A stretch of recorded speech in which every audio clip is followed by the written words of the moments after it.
आइए डिस्कस करते हैं अमेरिका के एक शहर जॉर्जिया की, जो कि आजकल चर्चा में है।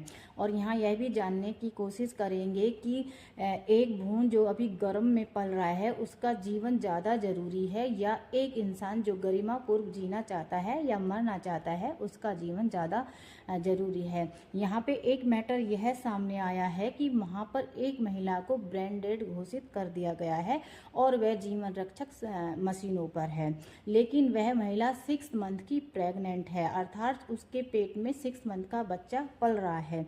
लेकिन वहाँ की सरकार और हॉस्पिटल के द्वारा उस महिला को जीवन रक्षण प्रणाली पर यानी कि मशीनों पर रखा गया है, और अभी भी डॉक्टरों का कहना है कि इनको 3 मंथ के लिए और जीवन रक्षक प्रणाली पर रखा जाएगा, जिससे कि यह इस बच्चे को जन्म दे सके।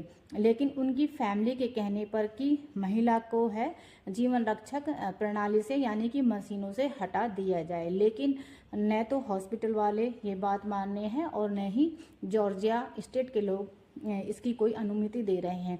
इसका जो सबसे मेन कारण वहाँ है यह है कि वहाँ पे जो भ्रूण होता है यानी कि जो वॉम में बच्चा होता है और वह 6 मंथ का हो जाता है, तो आप वहाँ पर उसका अबॉर्शन नहीं करा सकते हैं, चाहे वो किसी भी कंडीशन में हो। वहाँ पे ये एक गंभीर अपराध माना जाता है, जबकि डॉक्टरों के द्वारा यह भी कह दिया गया है कि यदि यह बच्चा पैदा होता है तो ज़रूरी नहीं है कि यह बच्चा अच्छे से चल सके, अच्छे से बोल सके या इसको दिखाई दे सके या यह जीवित पैदा हो, क्योंकि इसके दिमाग में जो है पानी उतर गया है।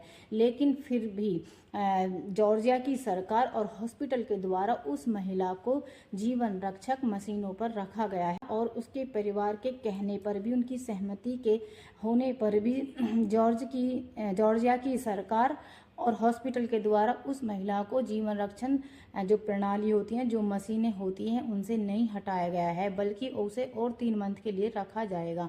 यहाँ फैमिली पक्ष के द्वारा यह भी अपना पक्ष रखा गया कि 3 महीने के अंदर जो जीवन रक्षक प्रणालियों का खर्चा आएगा, जो कि बहुत ही ज़्यादा भारी भरकम होता है, उनका पे कौन करेगा? उनका पे न तो स्टेट गवर्नमेंट करेगी यानी कि जॉर्जिया की सरकार करेगी, और न ही हॉस्पिटल करेगा। उनका पे सिर्फ और सिर्फ जो है उनकी फैमिली को ही करना पड़ेगा। तो यह यहाँ पे जो है जॉर्जिया में यह एक डिबेट और चर्चा का मुद्दा बना हुआ है। अब भारत की बात करें तो भारत में इन चीज़ों को लेकर काफ़ी अच्छी सुविधाएं और काफ़ी अच्छे कानून बने हैं। देखिएगा, हमारे यहाँ पे यदि कोई रेप से विक्टिम पीरियड प्रेग्नेंट है तो उसके लिए हमारी सरकार ने अलग कानून बनाए हैं। यदि कोई अनसाउंड महिला है और वो किसी रीज़न से प्रेग्नेंट है तो उसके लिए अलग कानून बनाए हैं। बहुत सारे इंडिया में मैटर ऐसे भी आए हैं कि जब बच्चे का जो मेडिकल टेस्ट होता है, वैसे तो हमारे यहाँ पे 24 सप्ताह का जो प्रेगनेंसी होती है या जो भ्रूण होता है उसका अबॉर्शन किया जा सकता है डॉक्टरों की सलाह के तहत, और इसे यदि कोई ज़्यादा खतरनाक बीमारी है तो इसे थोड़ा और बढ़ाया भी जा सकता है। लेकिन वहाँ पर ऐसा नहीं है। वहाँ पर यदि 6 मंथ का बच्चा यानी कि प्रेगनेंसी हो गई है तो उसको आपको बर्थ यानी कि जन्म देना ही पड़ेगा। ये जॉर्जिया का कानून है, जो कि काफ़ी टिपिकल कानून है।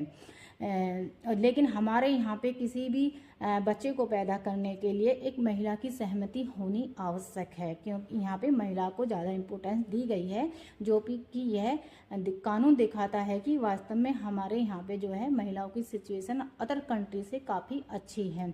यदि यहाँ पे किसी व्यक्ति या किसी महिला का ब्रेन डेड घोषित कर दिया जाता है तो उसके परिवार को यह हक होता है कि वह उस महिला को जीवन रक्षण प्रणाली पर यानी कि मशीनों पर रखे, या वह उसे अपने घर भी ले जा सकते हैं, या वह उसका जो है बॉडी पार्ट जो होते हैं उनको डोनेट भी कर सकते हैं, जिससे कि वह दूसरे लोगों को काम आ सके। तो इस प्रकार हम कह सकते हैं कि आज के टाइम में जो अभी लेटेस्ट चल रहा है, जॉर्जिया का ये सबसे बड़ा डिबेट चल रहा है, और जो काफ़ी सुलझाने में भी नहीं आ रहा है। तो इसी प्रकार की लीगल जानकारी के लिए हमसे जुड़े रहें। धन्यवाद।